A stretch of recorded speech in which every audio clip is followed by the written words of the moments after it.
زندگی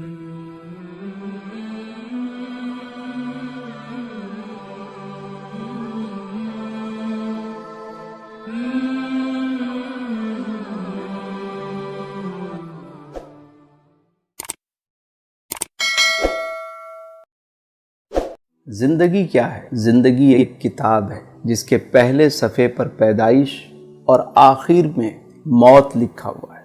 بیچ کے جتنے صفحات ہیں وہ سارے خالی ہیں، آپ جو چاہیں لکھیں، لیکن لکھتے وقت یہ ضرور سوچیں کہ جب احکم الحاکمین کے سامنے یہ کتاب کھولی جائے تو آپ کو شرمندگی نہ ہو۔ مولانا روم علیہ الرحمہ نے ایک بڑا خوبصورت واقعہ لکھا۔ آپ فرماتے ہیں کہ ایک شخص کو ایک قیمتی ہیرا ملا، انمول ہیرا۔ وہ اسے لے کر جوہری کے پاس گیا اور کہا اس کی قیمت کیا ہوگی؟ تو جوہری نے اسے دیکھا تو کہا کہ میں اپنی پوری دکان بھی دے دوں تو اس کی قیمت ادا نہیں ہو سکتی، اس پورے صرافہ بازار میں کوئی بھی اس کی قیمت نہیں دے سکتا۔ تم ایک کام کرو، اس کو لے کر بادشاہ وقت کے پاس جاؤ، ہو سکتا ہے وہ اس کی قیمت دے دے۔ وہ شخص وہ ہیرا لے کر بادشاہ کے پاس گیا۔ بادشاہ نے جب اسے دیکھا تو وزیر سے پوچھا اس کی مالیت کیا ہے؟ بادشاہ کو بتایا گیا بادشاہ سلامت اگر ہم اپنا تخت و تاج بھی دے دیں تو اس کی قیمت ادا نہیں ہو سکتی، یہ ایک انمول ہیرا ہے۔ بادشاہ نے کہا بھائی کسی قیمت پہ بھی مجھے چاہیے۔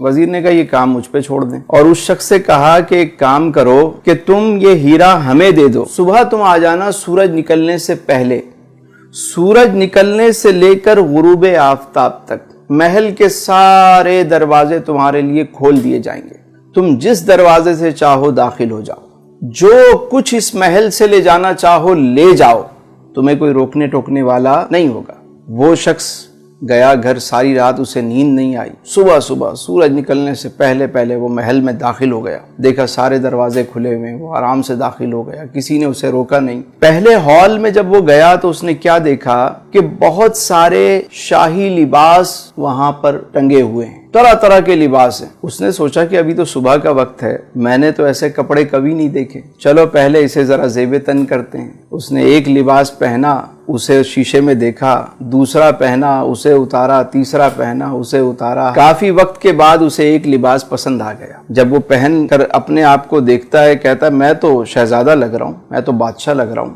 اب وہ آگے چلا، آگے جب گیا تو وزیر موصوف نے کیا کیا، دوسرے ہال میں طرح طرح کے شاہی کھانے چنے ہوئے، دسترخوان لگا ہوا ہے اور تازہ کھانے پکا کے رکھے گئے ہیں، خوشبو آ رہی ہے۔ اب یہ شخص پوری رات کا جاگا ہوا، بھوک سے اس کا برا حال تھا۔ اس نے جب ایسے کھانے دیکھے تو اس کی بھوک اور بڑھ گئی، ایک کھانے پہ ٹوٹ پڑا، کبھی اسے کھا رہا ہے، کبھی اسے کھا رہا ہے، کبھی اسے۔ جب اس نے سیر ہو کر کھایا، شکم سیری ہو گئی، تو پھر یہ آگے چلا۔ اگلے ہال میں کیا منظر دیکھتا ہے کہ وہاں شاہی بستر لگا ہوا ہے، کنیزیں جو ہیں وہ پنکھے لے کر کھڑی ہوئی۔ اس نے سوچا کہ ابھی تو صبح کا وقت ہے، ابھی تو بہت وقت پڑا ہوا ہے، کیوں نہ میں تھوڑی دیر آرام کر لوں۔ یہ شاہی بستر پر لیٹتا ہے، کنیزیں پنکھا جلتی ہیں، اور یہ جو پوری رات کا جاگا ہوا، پیٹ بھر کے کھانا کھایا ہوا، اب جب یہ سویا تو اللہ طول اچانک اس کی آنکھ کھلی تو دیکھا کہ دربان اس کو اٹھا رہے ہیں۔ جیسے ہی اس کی آنکھ کھلی انہوں نے کہا بھائی وقت ختم ہو گیا، سورج غروب ہو گیا،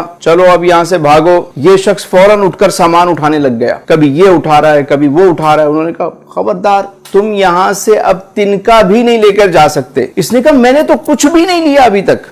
تمہاری مرضی، وقت ختم ہو گیا۔ اٹھا کے اس کو محل سے باہر پھینک دیا۔ مولانا روم فرماتے ہیں کہ جس طرح اس شخص کو قیمتی ہیرا ملا، انمول ہیرا، اور اس نے اسے ضائع کر دیا۔ اگر وہ چاہتا تو سارا دن بجائے اچھے لباس پہننے کے، اچھے کھانے کھانے کے، ایک معقول لباس پہن لیتا، مختصر سا کھانا کھا لیتا اور آرام کی قربانی دے دیتا، اور وہ سامان اٹھا کے باہر رکھتا رہتا۔ جب شام کو وہاں سے نکالا جاتا تو اس کا اپنا محل تیار ہو چکا ہوتا، لیکن اس نے اپنے انمول ہیرے کو ضائع کر دیا۔ اسی طرح ہم دنیا میں آئے ہیں تو یہاں پہ ہم اچھے لباس، سوٹڈ بوٹڈ، بس ہمارا مرنا جینا جو ہے وہ بس لباس پہ ہے۔ کچھ زندہ رہنے کے لیے کھاتے ہیں اور کچھ کھانے کے لیے زندہ رہتے ہیں، مقصد ہی کھانا ہے، کھائے جا رہے ہیں، اور اس کے بعد سونے میں وقت ضائع ہو جاتا ہے۔ یاد رکھیے جب موت کا وقت آتا ہے نا تو انسان کہتا ہے کہ مجھے تھوڑی سی مہلت دے دو، میں 2 رکعت نفل ادا کر لوں۔ اے فرشتوں مجھے کچھ موقع دو کہ میں 1 مرتبہ سبحان اللہ کہوں،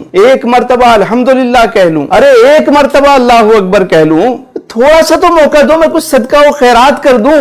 فرشتے کہتے ہیں تجھے جو وقت ملنا تھا سو مل گیا، ٹائم از اوور، اب چلو، تو عقل مند وہ ہے کہ جسے جتنا دنیا میں رہنا ہے اتنا دنیا کی تیاری کرے، اور جتنا عرصہ قبر و آخرت میں رہنا ہے اتنی اس کی تیاری۔